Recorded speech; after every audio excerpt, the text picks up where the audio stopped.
Untuk mendukung Belajar Bentar, kalian bisa mengklik subscribe. Halo, selamat datang di Belajar Bentar. Sekarang kita akan belajar apa saja perbedaan Word 2003 dengan versi Word terbaru. Sekarang kita lihat di filenya. Di sini kalian bisa melihat perbedaannya. Kalian akan melihat jika Word 2003 ini memiliki mode kompatibilitas. Begitu juga dengan size-nya. Di sini size-nya lebih besar. Selain itu, formatnya juga berbeda. Jika Word 2003 memiliki format titik DOC, 2007 sampai 365 memiliki format DOCX. Selain itu kita bisa melihat perbedaannya. Jika kita memilih gambar, di sini kita pilih Picture Tools, Contextual Tab, kita pilih format. Di sini pada Word terbaru kalian akan menemukan Remove Background. Di sini kalian hanya menemukan adjust, bahkan adjustnya memiliki perbedaan.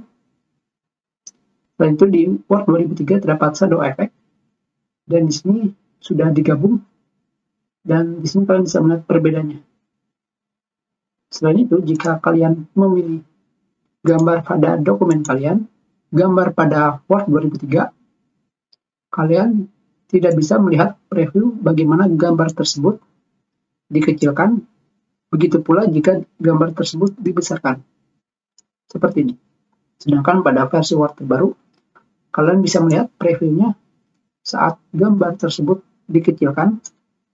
Begitu pula jika gambar tersebut diperbesar. Ditambah lagi pada Word versi terbaru, gambar kalian bisa dimiringkan. Seperti ini. Di saat sekarang, lebih baik jika kalian masih menggunakan Word versi lama 2003, lebih baik kalian menggantinya ke Word versi 2007 minimal, karena sudah menggunakan format DOCX. Kita sebagai pelajaran kita. Terima kasih.